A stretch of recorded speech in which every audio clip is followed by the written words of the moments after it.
What's up, guys? Jody here for another plant video from plantjunkiecreations.com. Here are my lovely string of pearls, the regular version, and next door is my beautiful variegated versions. Stay tuned for plant care instructions as well as some propagation. So when I first started out with these guys, there was a lot of issues. But I figured out if you don't mess with them, they won't mess with you.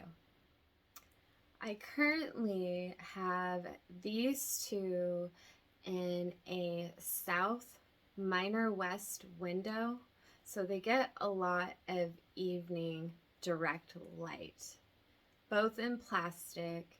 And then this one I have in a southwest window, so it's getting the most light. It's getting east exposure, west exposure, and southern exposure. But I put a window sheen on top of that window, which helps protect the plants from getting burnt. So as far as the light requirement goes for these guys, I would say they can handle direct light. I've never put them in low light or medium light. This is just where I put them and they're doing great.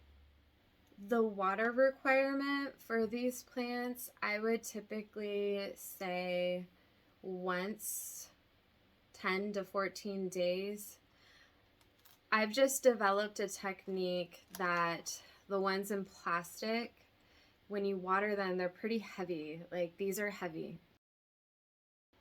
I'll water them when there's no life in them and feels like super light and just dry. You just know, like, there's a tool technique. You can see if the soil's adhered to the side. If it's separated and very light to the touch, give it a good thorough watering. I'd say about 14 days. Like, these succulents are like drought tolerant, so you can be late. I just watered this, so it's pretty heavy. It doesn't need it, but typically I'll have water in here, and then I will top water. Reason being is because I like the tops to remain full, and sometimes I'll take like one that kind of is fallen out and just place it on top, maybe dig it in a little bit, and that will develop root growth if you keep it moist, not soggy, just slightly moist, like little.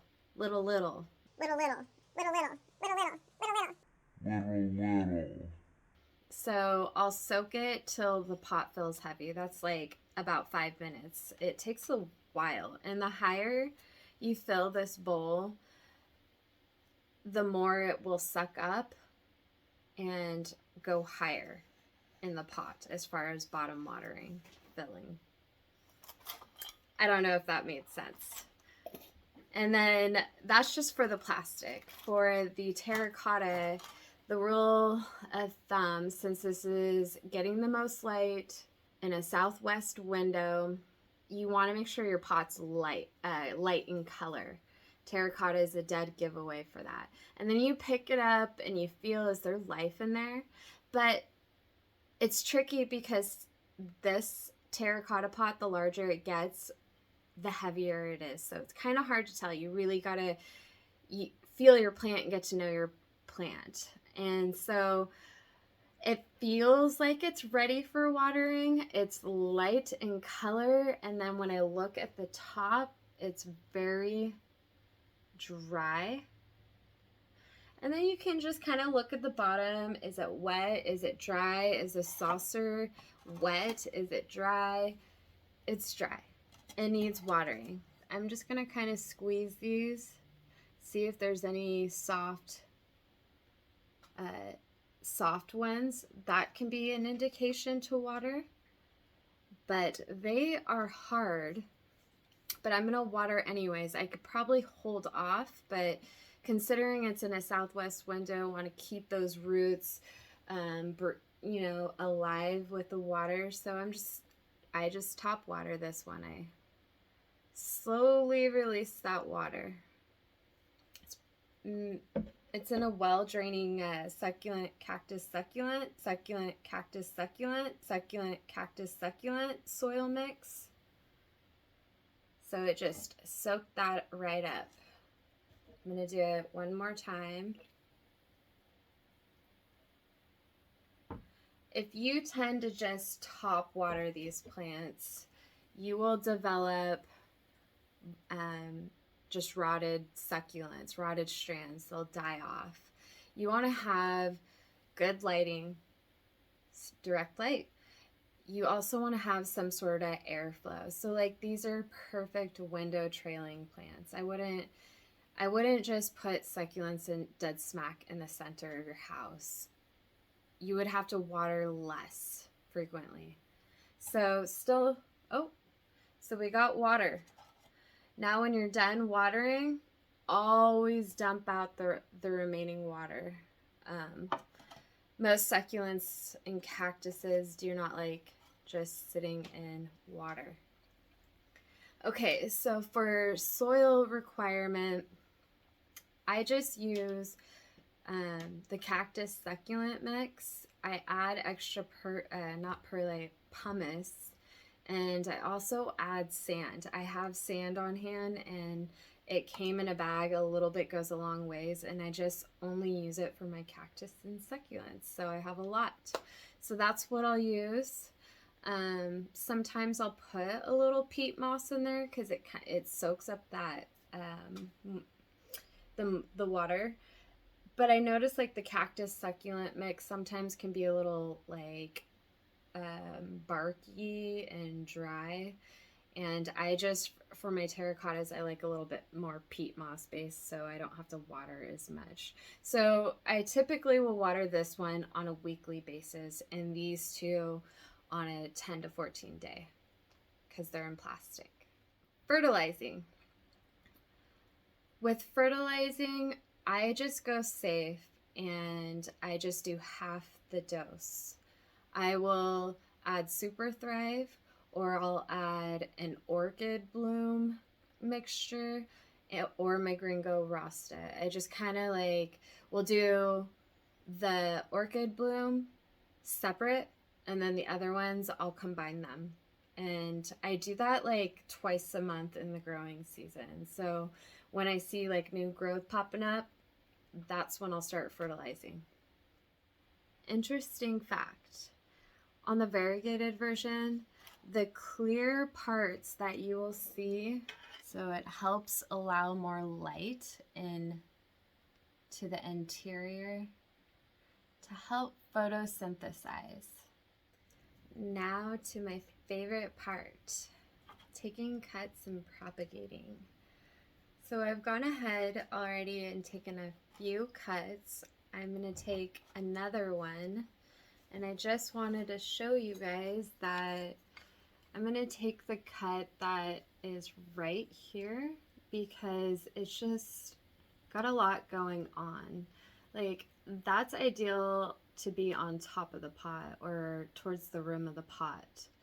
I just envision the pot size I'm going to be using and how big of a cut I want and where I'm going to be having the stem in the soil or on top. So I'm going to have it on both, but on this piece I'm just going to gently twist off that bottom ball, and one was kind of loose and I can't tell if this is a stem or a dead root. I think it's a stem. So that just pulled right off. It really helps if you use a rooting hormone. So I'm just dipping the nodes in the stem, the bottom of the stem, all up in this Gringo Rasta root promoter. And then I have some pre-made soil with the cactus succulent mix, perlite, sand, and a little peat moss in there. I'm going to be placing these cuttings in these terracotta pots and have a cute little saucer. And once these are ready, I'll be selling them.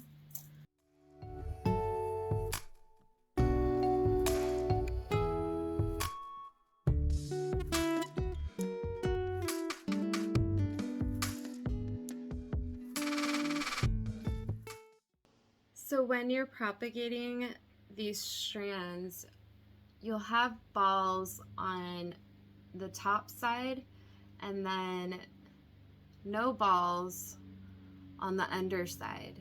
So what I'm going to do is I'm going to stick this part into the soil, and then I'm going to have this resting up above the soil.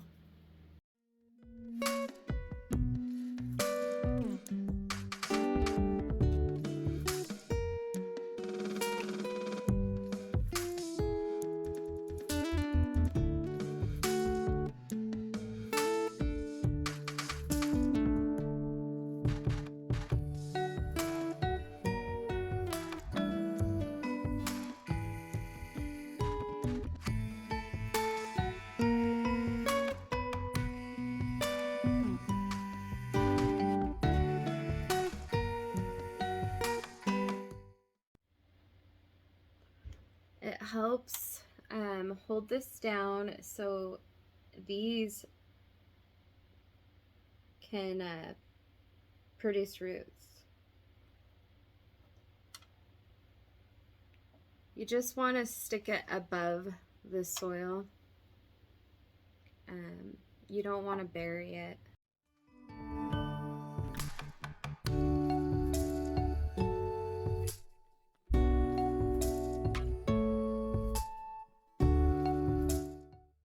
Then I'll water again because it's such a well-draining mix. I want the soil to get wet.